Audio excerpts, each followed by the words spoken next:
Assalamualaikum warahmatullahi wabarakatuh. Selamat pagi, bertemu kembali di channel Jimmy ID, channel belajar kimia lebih nyata. Semoga anak-anak tetap sehat dan semangat untuk belajar kimia. Pertemuan kali ini kita akan belajar tentang bentuk molekul.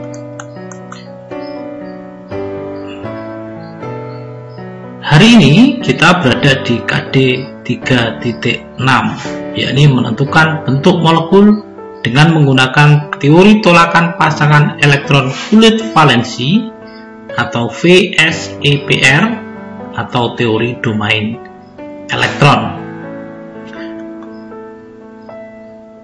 Setelah kita belajar tentang ikatan kimia pada pertemuan sebelumnya, tentunya kita sudah mengenal tentang berbagai macam bentuk senyawaan. Nah, seringkali kita dihadapkan dengan pertanyaan-pertanyaan, senyawa-senyawa yang sudah kita pelajari tempo hari itu bentuknya seperti apa? Misalnya H2O. H2O ini molekulnya seperti apa? Oksigen bentuknya seperti apa? Atau ozon, atau CO2, atau senyawaan yang lain. Molekul-molekulnya bentuknya semacam apa? Nah, di beberapa gambar atau anak-anak kalau membaca di buku atau melihat di Google, nah nanti akan menemukan bentuk O2 ini semacam ini.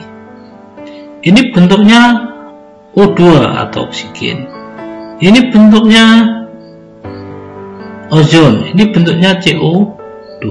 Nah, mungkin untuk senyawa-senyawa yang sederhana atau yang mungkin sering kita temui, ini akan mudah kita cari. Nah, tetapi bagaimana kita meramalkan bentuk molekul untuk senyawa-senyawa yang lebih kompleks?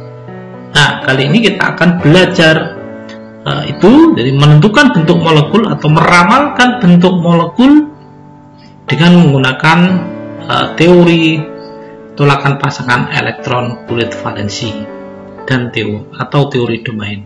Nanti kita juga belajar, saya tambahkan, menentukan ini dengan cara hibridisasi.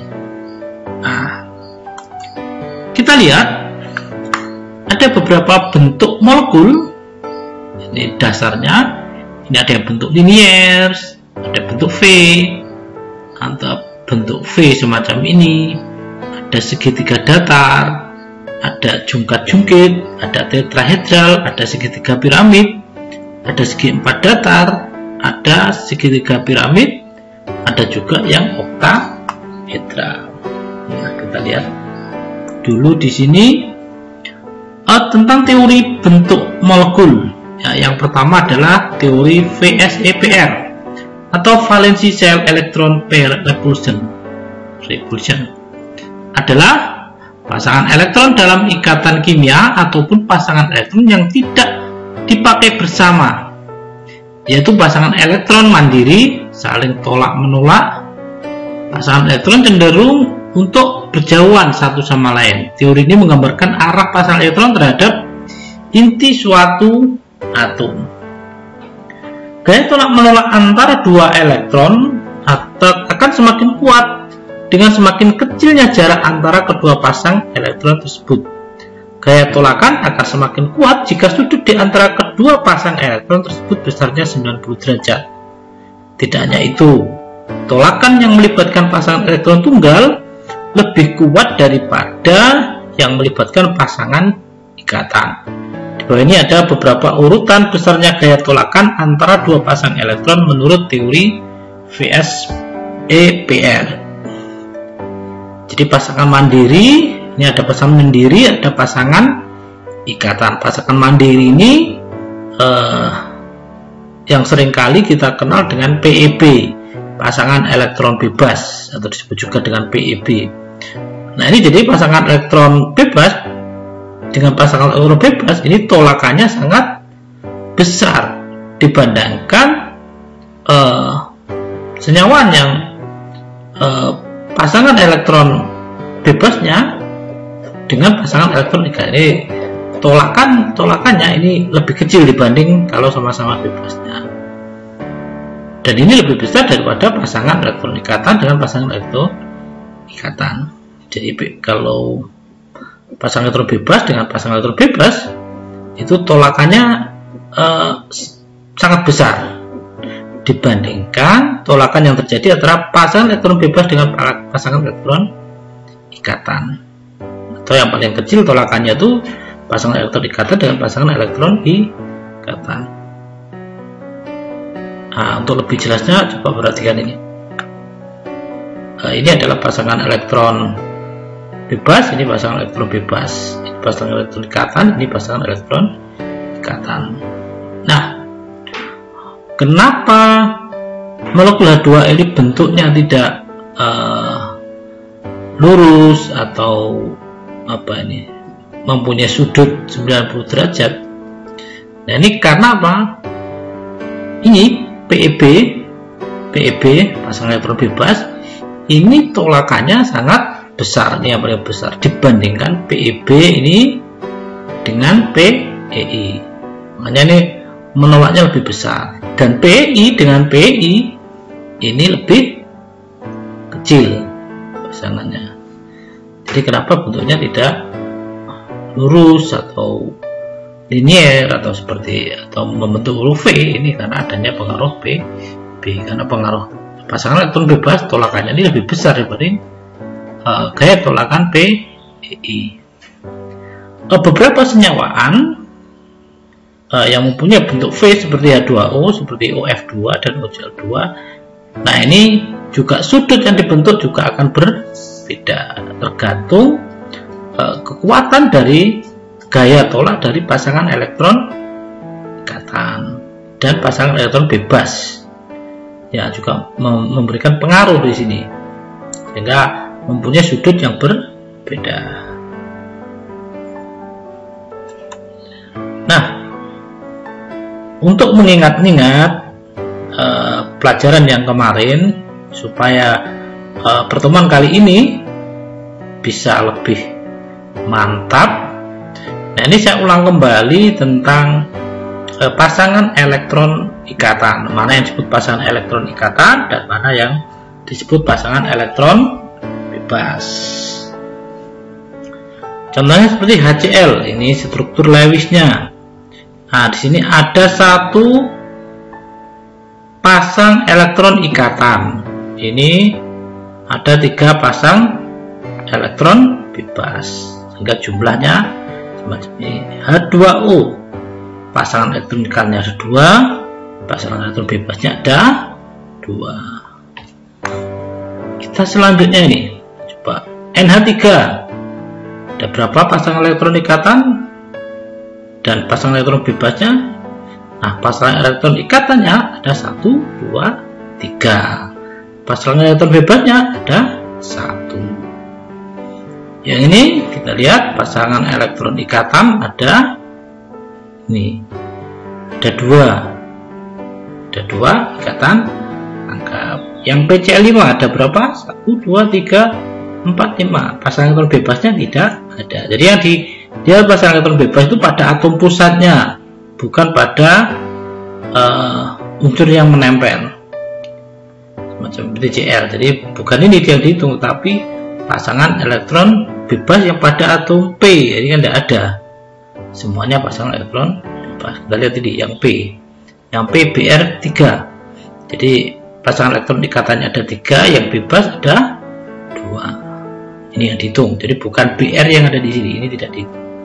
CCl4 ada 4 pasangan elektron ikatan, pasangan elektron bebasnya.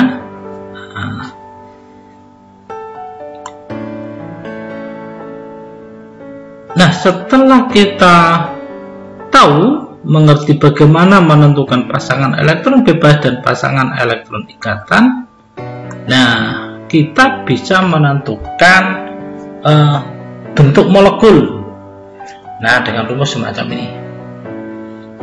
Tapi dengan melihat tipe molekul. Jadi kita lihat ini ada tabelnya tipe molekul, ini bentuk molekulnya. Nah, bentuk molekulnya biasanya di lambang semacam ini, AXMEN. A-nya atom pusat, X-nya adalah pasangan elektron ikatan, M-nya jumlah pasangan elektron. Bukan elektro ya, elektron. Ini elektron ikatan, E-nya pasangan elektron bebas, N-nya adalah jumlah pasangan elektron bebas. Jadi jika jumlah pasangan elektron ikatannya ini ada 2, ini namanya rumusnya berarti AX2, AX2E0 atau tidak dituliskan. 3 AX3E0, ini tidak ditulis. Ini AX2E1, AX4E0 atau tidak ditulis, AX4 jadinya. AX3E, AX2E2, AX5E0, AX4E1, AX3E2, AX2E3, AX6E0 atau AX6, AX5E1, AX4E2. Tinggal mencocokkan nanti bentuk molekulnya. Ini ada contohnya. Nah, sekarang kita coba. Nah, ini rumus tipe molekul, kita lihat. Anak-anak kalau masih ingat, berarti A X berapa? 3 ya, AX3, E berapa? E1 atau ditulis E saja.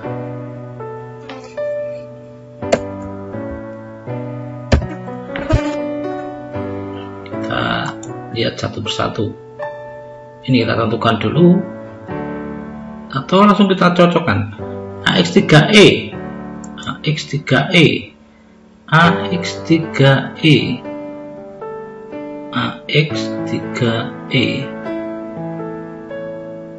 Nah, ini piramida trigonal. Piramida trigonal. Nah, kita lihat ini A X 3E. Nah, sama. Berarti kalau sama namanya piramida trigonal. Oke, selanjutnya kita lihat ini apa ini? AX 2, AX 2. Ya, kita cocokkan dengan yang atas. AX 2 ini ya bentuknya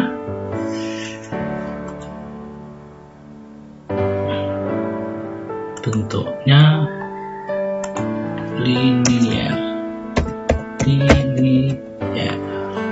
Nah, selanjutnya ini yang ini AX4. Kalau yang ini AX5. Ya, kita lihat di tabel AX4 itu apa. AX4 ini tetrahedron. A5 bipiramida trigonal. Ini tadi tetrahedron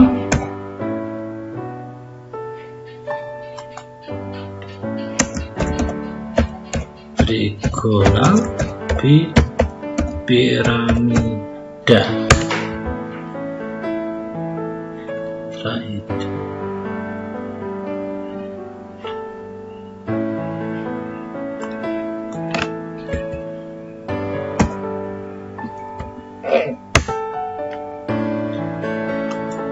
Nah, ringkasnya semacam ini. Jadi ini misalnya yang domainnya ada 2, jadi S2 linier semacam ini bentuk molekulnya, untuk V Nah, bangun ruangnya semacam ini.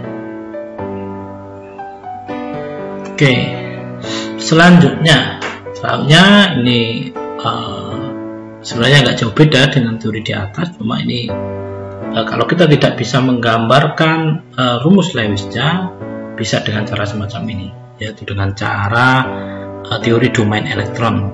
Jadi hampir sama, rumus tipenya itu adalah AXMEN. Nah, sama. Jadi A-nya sebagai atom pusat, E-nya sebagai elektron ikatan, E-nya sebagai domain elektron bebas. Jadi untuk mencari E-nya, ini dari elektron valensi atom pusat dikurangi elektron ikatan.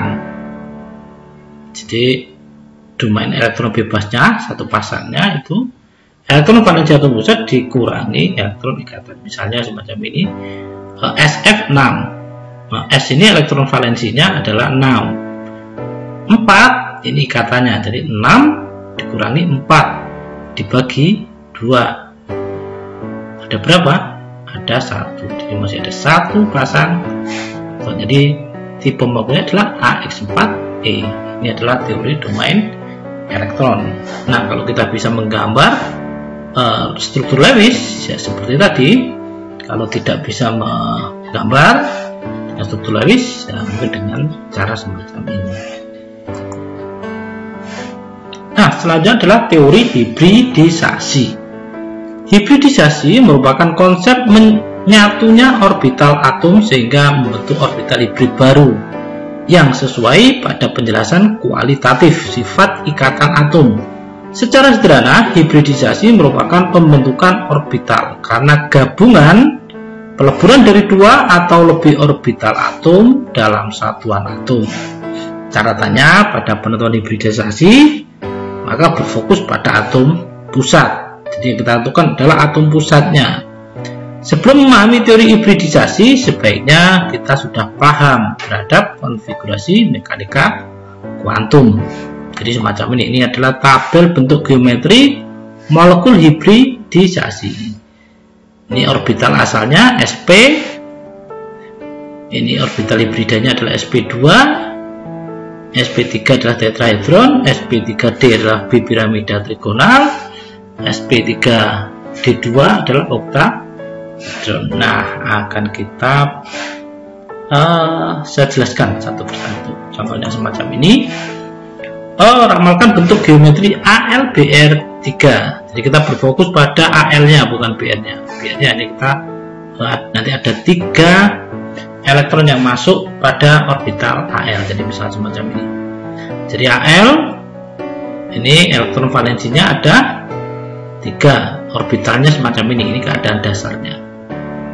Nah, karena membutuhkan 3 elektron atau membutuhkan 3 ikatan, karena ini BR3 sehingga ini butuh 3 ikatan, sehingga ini akan mengalami eksitasi. Jadi yang di 3S2 ini menjadi 3S, mengalami eksitasi semacam ini. Nah, sehingga setelah keadaan terhibridisasi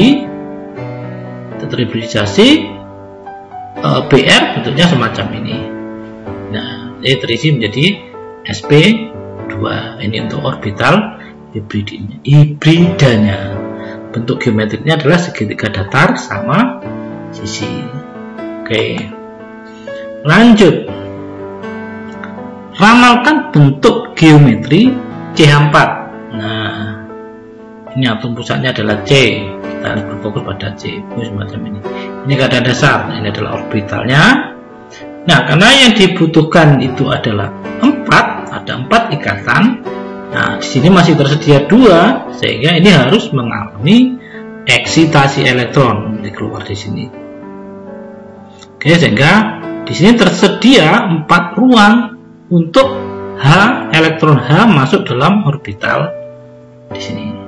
Oke, keadaan hibridisasinya, sehingga bisa dituliskan orbital hibridanya adalah sp3. S-nya ada 1, B-nya ada 3. Oke, kita lanjut. Ramalkan bentuk geometrik ICL3. Nah, kita ingat ini golongan 7, orbitalnya semacam ini. Ini keadaan dasar. ada berapa orbital yang tidak penuh? Ya, hanya ada 1.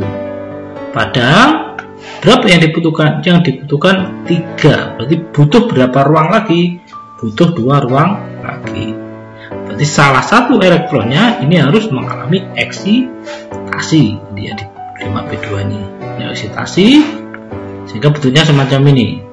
Nah, setelah ini sudah terdapat 3 orbital yang siap diisi oleh Cn, elektron Cn, sehingga semacam ini. Oke, ini keadaan hibridisasinya hingga sp3d, sp3d, D-nya ada 1. Oke, ini segitiga bipiramidal. Selanjutnya ramalkan bentuk IF5. Nah, ini sama seperti tadi. I hanya 1 orbital yang siap ditempati elektron F.